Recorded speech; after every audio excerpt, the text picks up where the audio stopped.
Sveiki, aš Rūta ir aš labai didžiuojuosi būdama lietuvė. Mano idėja – europietiška, inovatyvi ir nauja studentų praktikos ir darbo vietų internetiniai svetainiai. Tai puikia galimybė sugrįžti lietuviams namo. Daugelis iš mūsų išvažiuoja studijuoti į užsienį – į Angliją, Norvegiją, Švediją ir daugelį kitų šalių. Ar tai blogai? Ne, tai nėra blogai, tai yra nuostabu.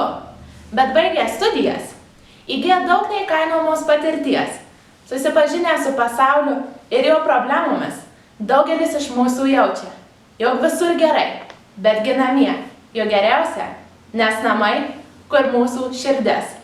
Todėl manau, jog reikia įkurti internetinę svetainę ir suprasti, jog lietuviai tikrai nori grįžti namo. Todėl ši internetinė svetainė padėtų sugrąžinti perspektyvius, jaunus, talentingus žmonės į mūsų gimtąjį kraštą, nes aš puikiai žinau, kaip gera grįžti namo.